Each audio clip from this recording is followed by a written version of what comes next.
আসসালামু আলাইকুম। আশা রাখি তোমরা সবাই ভালো আছো। যাই হোক, তোমরা অনেকেই রিকোয়েস্ট করছো যে ভাইয়া পর্যায় সারণীর সবগুলো মৌল কীভাবে ছন্দের সাহায্যে মনে রাখা যায় সেটা একটা ভিডিও দিলে ভালো হয়। তো তোমাদের এই রিকোয়েস্টের পরিপ্রেক্ষিতে এই ভিডিওটা আমি নিয়ে আসছি।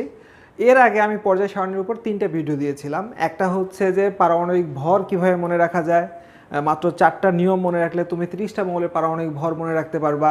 আরেকটা ভিডিও দিয়েছিলাম আমি কত দ্রুত ইলেকট্রন বিন্যাস করা যায়, অর্থাৎ যে কোনো মৌলের ইলেকট্রন বিন্যাস তুমি পর্যায় সারণীর সেটা যত বড় মৌলই হোক তুমি 20 সেকেন্ডের মধ্যে কীভাবে সেটা তুমি করবা, সেটা একটা ভিডিও দিয়েছি।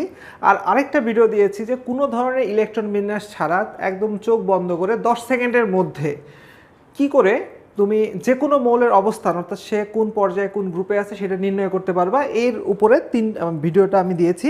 তো মোট 3টা আমি ভিডিও দিয়েছি। ভিডিওর লিঙ্ক আমি ডিসক্রিপশনে দিয়ে দিব, তোমরা যারা ভিডিওটা দেখোনি তারা দেখে নেবা। তো যাই হোক, আজকে আমি এটা 74 নম্বর ভিডিও পর্যায় সারণীর উপরে, এবং সর্বশেষ আমি আরেকটা ভিডিও দিব, অর্থাৎ মোট 5টা ভিডিও দিব আমি।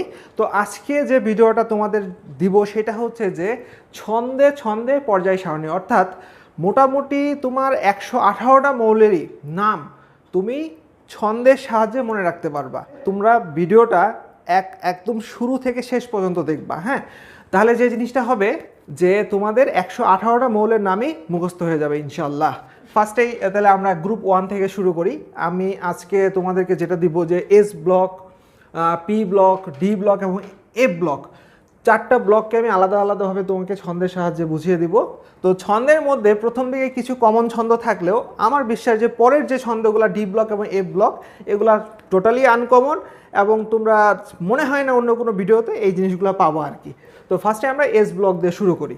দেখো, আমাদের যে ফার্স্ট যে ছন্দটা হবে, প্রথম যে ছন্দটা, সেটা হচ্ছে যে গ্রুপ 1-এর ছন্দ। তোমরা খাতাতে সুন্দর করে গ্রুপ 1-এর মৌলগুলোর নামটা আগে লিখে নিবা। তার আমার ভিডিওটাকে পজ করে সুন্দর করে গ্রুপ 1-এর মৌলগুলোর নাম নামগুলোকে লিখে নিবা। লেখার পরে আমার ছন্দটা তার নিচে নিচে লিখে ফেলবা, ঠিক আছে? তো শুরু করা যাক। যে ফার্স্ট যে ছন্দটা সেটা হচ্ছে যে দেখো, হেলি হে লি নাকে রুবি সাজাবে ফুলে। ক্লিয়ার?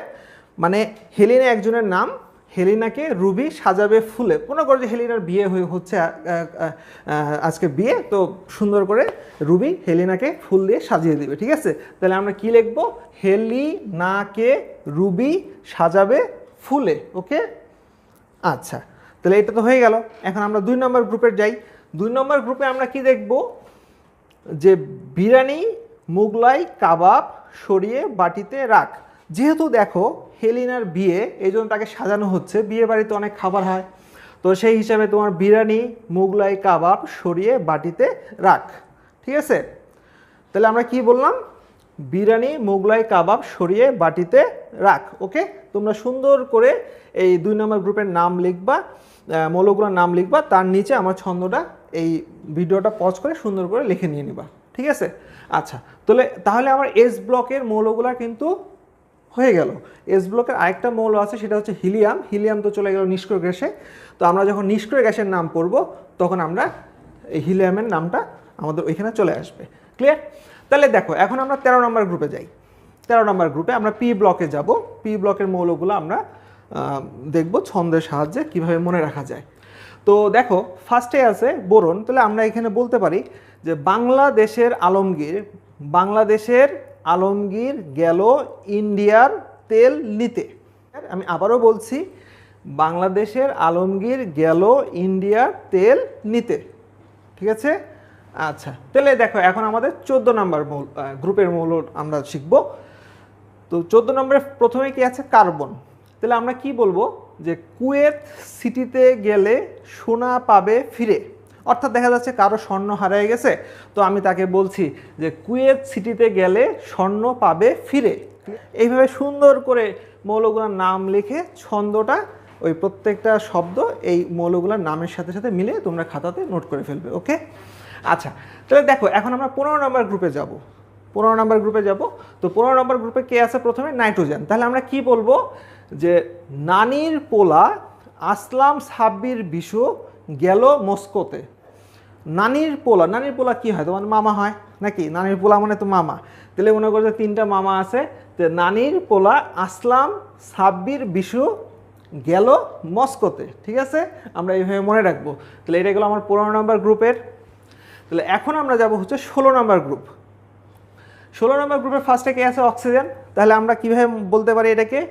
ও এস এস সিতে প লে, আমরা প রে বলি।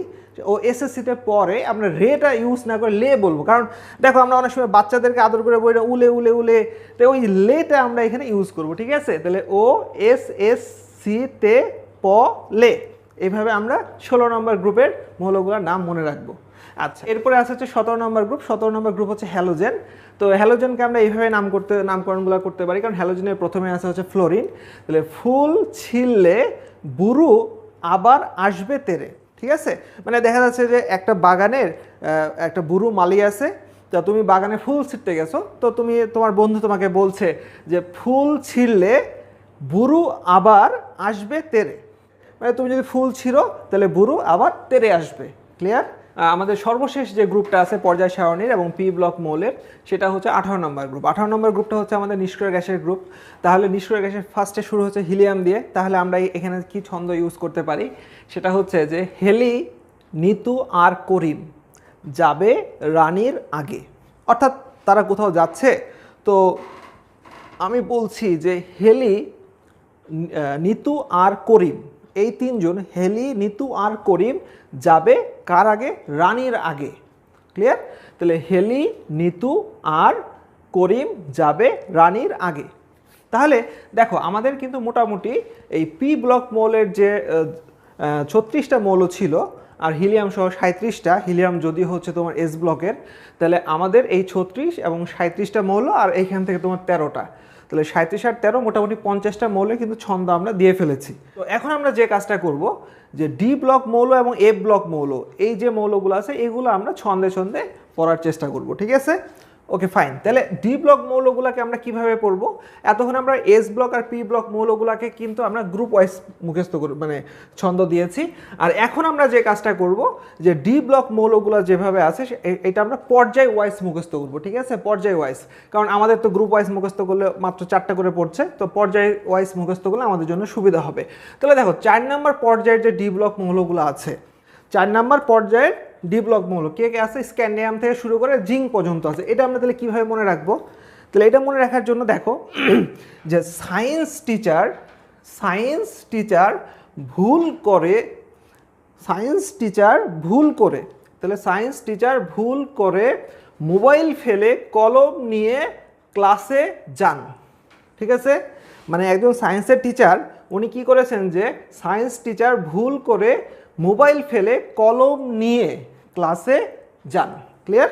তাহলে আমাদের কিন্তু দেখো এই 4 নম্বর পর্যায়টা কমপ্লিট হয়ে গেল। তাহলে এখন আমরা 5 নম্বর পর্যায়ে যে ডি ব্লক মৌল আছে সেটা নিয়ে আমরা ছন্দ দিব।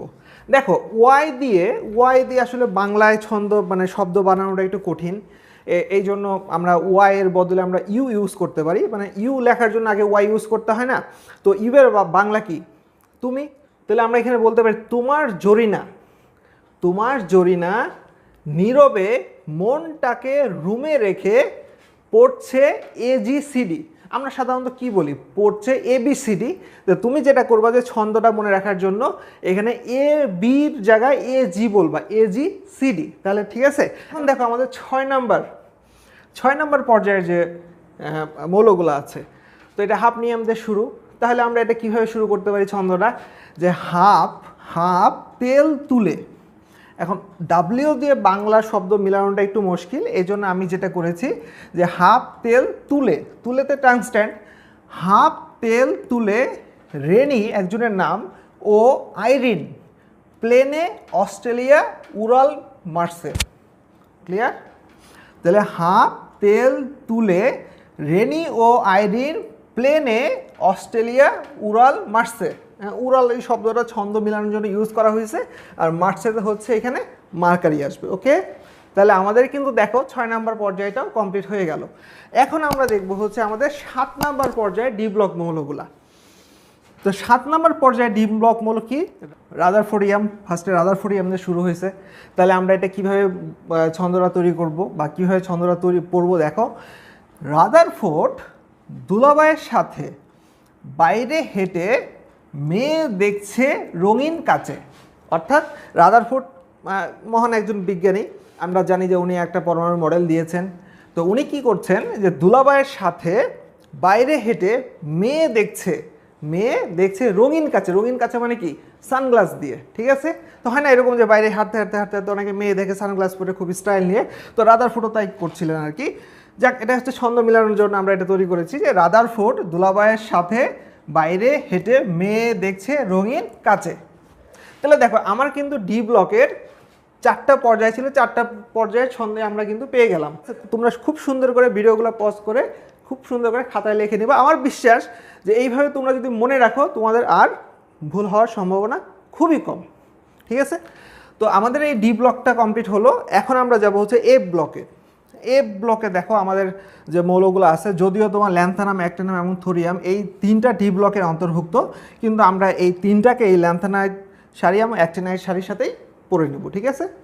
আচ্ছা, তাহলে দেখো যে ল্যান্থানামের ক্ষেত্রে আমরা এটা কি বলতে পারি? ল্যান্থানাম সারির যে 15টা মৌল আছে, এই 15টা মৌলকে মনে রাখার জন্য আমরা কোন ছন্দটা ইউজ করতে পারি? আচ্ছা, এটা হচ্ছে তোমার ল্যান্থানামের নোংরা। আমরা ফার্স্টে বলবো নোংরা, ছেঁড়া, পুরাতন। তাহলে কয়টা শব্দ ইউজ করলাম? নোংরা, ছেঁড়া, পুরাতন। লুঙ্গি পরে শামীম ইউরোপ গেল, তার ডায়রিয়া হলো। ঠিক আছে, আমি আবারও বলছি, নোংরা, ছেঁড়া, পুরাতন লুঙ্গি পরে শামীম ইউরোপ গেল, তার ডায়রিয়া হলো, আর তার আয়ু লুট হলো। আচ্ছা দেখো, ডায়রিয়া হয়েছে, ডায়রিয়া হওয়ার পরে ডায়রিয়া হলো আর আর তার তার আয়ু। এখন আয়ু মানে কি? আয়ু মানে হচ্ছে কি তার বয়স, বা দেখা যাচ্ছে যে তার বয়সই ধরি যে তার বয়স লুট হলো, একজনের ডায়রিয়া হয়েছে, তার আয়ু কমে গেছে আর কি। সোজা কথা বলতে গেলে যে এই শামীম এই নোংরা, ছেঁড়া, পুরাতন লুঙ্গি পরে ইউরোপ গেল, তার ডায়রিয়া হলো, আর যার ফলে তার আয়ু লুট হলো, অর্থাৎ আয়ুটা কমে গেল। আমরা এভাবে মনে রাখবো, ক্লিয়ার? আচ্ছা, এখন দেখো আমাদের লাস্ট ছন্দ। লাস্ট ছন্দটা এটাও হচ্ছে তোমার আমাদের অ্যাক্টিনাইট সারির সমূহ, এখানেও 15টা মৌল আছে। তো এইখানে আমরা কিভাবে ছন্দটা মনে রাখবো বা আমাদের ছন্দটা কি হবে? যে আজ থেকে পাপার উৎসাহ নিয়ে পোলা আমেরিকায় সিনেমা বানায়। মানে পাপার উৎসাহ নিয়ে পোলা মানে কি? ছেলে আমেরিকাতে যায় সিনেমা বানায়। আর এই পর্যন্ত একটা ছন্দ। আর এইটুকুর জন্য আমরা আরেকটা ছন্দ ইউজ করব, ক্যালিফোর্নিয়ার আইনস্টাইন ফেমাস মেন্ডেলিভের নোবেল নারে। অর্থাৎ মেন্ডেলিভ তো পর্যায় সারণীর জনক, তাহলে কী করছে ক্যালিফোর্নিয়ার আইনস্টাইন ফেমাস মেন্ডেলিভের নোবেল নিয়ে, এবার নোবেল পুরস্কারটা নিয়ে নাড়ানাড়ি করছে। ঠিক আছে, এটা ছন্দ মিলানোর উদ্দেশ্যে আমার এইভাবে বলা। যাক, মোটামুটি এইভাবে 118টা মৌলই আমরা ছন্দের আওতায় নিয়ে আসতে পেরেছি এবং আমরা এই ছন্দের সাহায্যে মনে রাখবো। তোমরা খুব সুন্দর করে বারবার লিখে লিখে প্র্যাকটিস করবা। আশা রাখি এইভাবে কয়েকবার প্র্যাকটিস করলে তোমাদের সবগুলা মৌলের নাম তোমাদের অন্তঃস্থলে একদম সুন্দর করে গেঁথে যাবে। ঠিক আছে, তো আজকে এই পর্যন্তই। নেক্সট দিন ইনশাল্লাহ দেখা হবে, আরেকটা ক্লাস নিব আমি পর্যায় সারণীর উপরে। এই পর্যায় সারণীর আরও বিভিন্ন ক্রাইটেরিয়ার যে মৌলগুলো আছে সেগুলোর একটা ছন্দ নিয়ে ছোট একটা ক্লাস নিব আমি। তাহলে আজকে ভালো থেকো সবাই, আল্লাহ হাফেজ।